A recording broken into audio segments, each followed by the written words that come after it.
Oi, gente, a paz do Senhor Jesus a todos. Eu louvo e exalto o nome do Senhor por mais um dia, por mais uma oportunidade de estarmos aqui, por poder falar do Senhor, por poder falar da sua palavra, por poder engrandecer aquele que é digno de toda honra e toda glória. E eu quero dizer para você que por mais que você esteja passando por uma luta, que você esteja passando por um deserto, dizer para você que o Senhor está contigo, segura firme nas mãos dele, porque mesmo que ele permita, os desertos nas nossas vidas, mas ele passa conosco, ele nos leva, ele nos segura pela mão e nos faz passar, por aquilo que nós tivermos que passar. O importante é que nós não passemos sozinhos, porque sozinhos nós não temos condições de vencer, mas com o Senhor Jesus nós podemos todas as coisas naquele que nos fortalece, e que nós possamos render graças a Ele em todo o tempo, adorá-lo em todo o tempo, porque enquanto nós adoramos, enquanto nós agradecemos por tudo aquilo que Ele é, por tudo aquilo que Ele faz por nós, Ele está trabalhando em prol das nossas vidas, em prol do nosso milagre. Amém? A palavra que eu quero deixar para mim e para você, ela se encontra no livro de Atos dos Apóstolos, no capítulo 9. O versículo 36 diz: Em Jope havia uma discípula chamada Tabita, que em grego é Dorcas, que se dedicava a praticar boas obras e dar esmolas. Naqueles dias ela ficou doente e morreu, e seu corpo foi lavado e colocado no quarto do andar superior. Glória a Deus. Essa palavra vai nos dizer que em Jope, que era uma cidade portuária, ali onde as pessoas iam para tomar algumas embarcações, para fazer as suas viagens, E naquele lugar onde nós vemos que Jonas, o profeta Jonas, ele foi ali para pegar uma embarcação para fugir para Tarsis, quando o Senhor chamou ele para uma grande obra. E Jonas, ele quis fugir da presença de Deus, ele foi até Jope. E ali neste lugar nós vamos ver que existia uma mulher chamada Tabita. Em aramaico era Tabita, em grego era Dorcas, porque ali eles tinham duas línguas, o aramaico e o grego. E as pessoas precisavam ter dois nomes. E essa mulher era Tabita e era também Dorcas. Nós vamos ver que Pedro que ele estava encarregado pelas igrejas, a Bíblia diz que Pedro estava visitando os crentes, aqueles que andavam com Cristo, aqueles que eram recém-convertidos, pela palavra do Senhor. E Pedro, ele chegou ali naquele lugar, nas suas andanças, ele chegou ali em Jope. E quando ele chega ali, os amigos daquela mulher, aqueles que eram discípulos também, aqueles que eram amigos, que a conheciam, eles foram até Pedro e o chamaram. Pediram para que Pedro fosse, porque essa mulher, ela havia morrido. E eles sabiam que Pedro, ele fazia aquilo que Cristo havia ensinado, aquilo que Cristo havia deixado para os seus discípulos, que era orar pelos enfermos, que era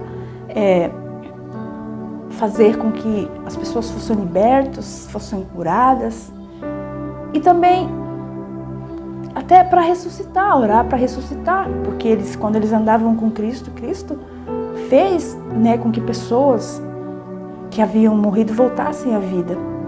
E Pedro, ele também tinha essa unção sobre a vida dele, não que Pedro curava, não que Pedro fazia ninguém ressuscitar, mas aquilo que Cristo havia colocado na vida dele. Através de Cristo, Pedro, ele fazia essas obras. E as pessoas estavam inconformadas com a morte de Dorcas. Por isso eles foram até Pedro e disseram para Pedro: vem rápido para cá, nós precisamos de você aqui. E a Bíblia diz que quando Pedro chegou lá, Pedro, aquelas mulheres vieram mostrando para Pedro tudo aquilo que Dorcas fazia por elas enquanto estava viva. As roupas que Dorcas havia confeccionado para elas. começaram a chorar e mostrar para Pedro. E Pedro disse: saiam todos. Pedro estava no andar superior. No andar superior, ele foi orar, ele foi clamar a Deus por aquela vida. Porque as pessoas estavam ali se lamentando, estavam tristes com a morte de Dorcas.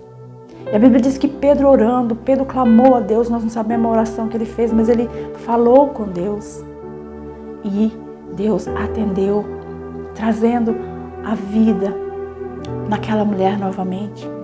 Ela pôde se levantar, né? Ela pôde estar de pé novamente no meio daquele povo. Mas isso não é o que eu quero frisar aqui.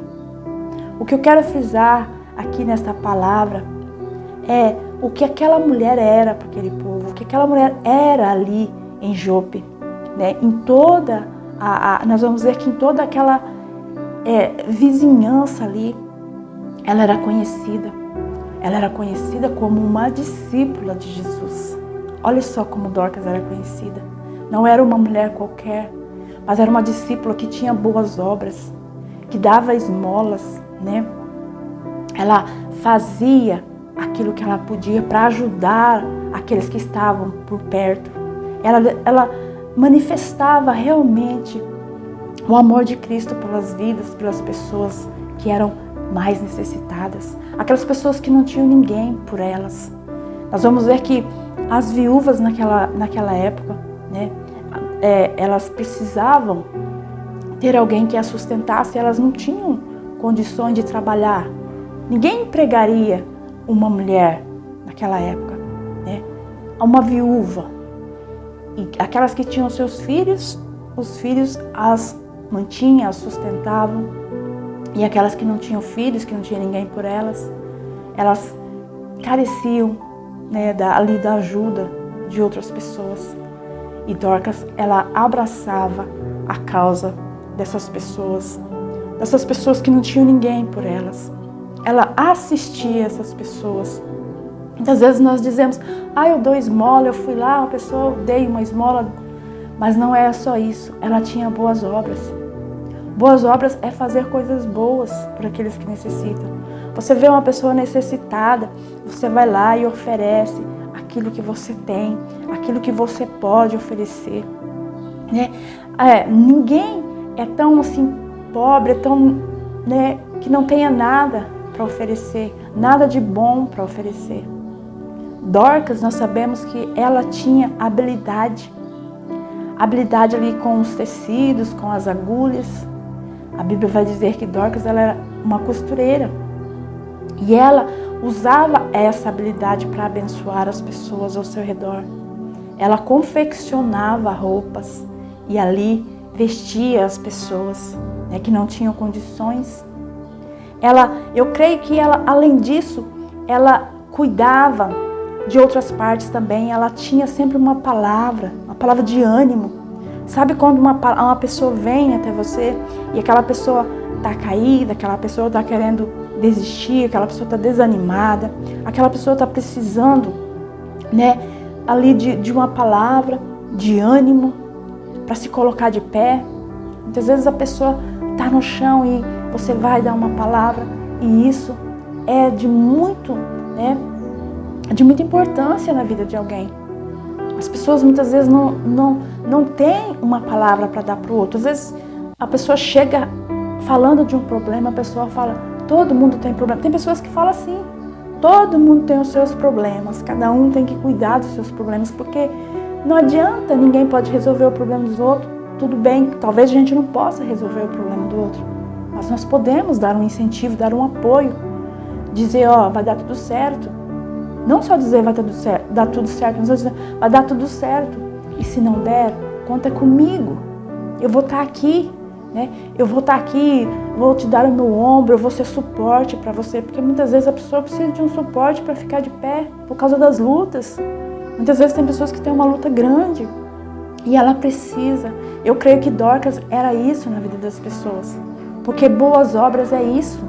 É fazer aquilo que podemos, é fazer o bem, né? Não é só oferecer algo e pronto. Acabou, falar: me deixa em paz. Não. É estar ali, olhando sempre para aquela pessoa, vendo aquilo que ela está necessitando. E Dorcas era isso para aquele povo ali em volta.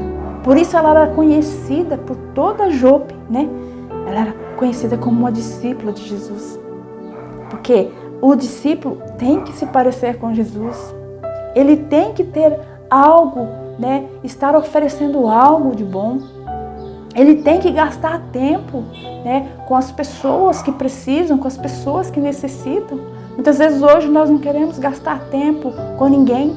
Nós dizemos, a gente tem tanta coisa para correr atrás, a gente precisa trabalhar, a gente tem os nossos, né, as nossas correrias, e a gente acaba não fazendo nada para ajudar aqueles que estão à nossa volta muitas vezes, aquele que está pedindo socorro, e nós acabamos nem vendo, nem conseguindo ver, nem conseguindo enxergar o que a pessoa está ali do nosso lado precisando. Mas isso vai nos ensinar a sermos mais atentos, né? A olhar mais ao nosso redor, a observar mais, né, aqueles que necessitam, a necessidade do outro, a não olhar só para a nossa necessidade. Por mais que nós tenhamos lutas, por mais que nós tenhamos dificuldades, né, que nós tenhamos os nossos problemas, mas que nós possamos olhar também para aqueles que necessitam. Se nós queremos nos parecer realmente com Cristo, se nós queremos realmente ser discípulos de Cristo, não tem como nós estarmos dentro de uma igreja e ficar ali algumas horas, algum tempo, e ser só aquilo ali, porque ser discípulo não é só isso, envolve muito mais, envolve a nossa vida, nosso dia a dia, como é que nós nos comprometemos com o outro, com o necessitado. Muitas vezes as pessoas até estão dentro das igrejas, mas saiu dali, elas não se envolvem com o problema de ninguém, né? Elas não querem saber o que o outro está passando, mas não é isso que um discípulo de Cristo tem que viver todos os dias. Nós temos que nos envolver sim com a dificuldade, com a luta do outro. Nós temos que fazer aquilo que nós pudermos, a habilidade que nós temos, porque todos nós temos uma habilidade, todos nós podemos fazer algo, né, em alguma área para ajudar aqueles que precisam. Então que nós possamos refletir sobre essa palavra, né, que nós possamos ver, né, o exemplo de Dorcas, aquilo que quando ela partiu as pessoas sentiram, né, sentiram tanto, as pessoas ficaram ali tão sensibilizadas, né, a ponto de chamar Pedro para vir correndo orar para aquela mulher, para que ela ressuscitasse. Era isso que eles queriam. Eles não queriam que aquela mulher partisse de vez, mas que ela voltasse a estar no meio deles. De tão importante era aquela mulher, pela obra que ela fazia no meio deles. E nós, se nós partirmos, será que nós vamos deixar uma boa obra? Será que nós vamos deixar, né, as pessoas sensibilizadas por aquilo que nós fazíamos, pelo bem que nós fazíamos? Então que nós possamos refletir sobre essa palavra, né? Procurar, né, no nosso dia a dia, procurar gastar tempo para com aqueles menos favorecidos, porque é isso que Cristo fazia quando Ele estava aqui nessa terra. Cristo, Ele estava sempre olhando por aqueles necessitados, por aquele que ninguém dava nada, por aqueles que estavam desesperançados. Cristo sempre ia de encontro com eles, né? Cristo nunca despediu ninguém de mãos vazias. Ele nunca dizia, não tenho, vai embora, deixa, né, se vira. Não, Ele sempre procurava, né, fazer algo, né, para aquele que estava precisando, para aquele que vinha até Ele. Então que nós possamos também ser esse exemplo, né? Deixar esse exemplo nas pessoas que estão ao nosso redor, de pessoas que se preocupam com o outro, pessoas que, né, se envolvem com a causa do outro. É isso que essa palavra vai nos dizer. Amém? Que o Senhor abençoe grandemente a sua vida, que Ele se faça presente, que Ele possa trazer para você o milagre que você tem esperado, o milagre que você tem buscado na presença dEle, e que a bênção dEle seja sobre você e a sua casa, em nome de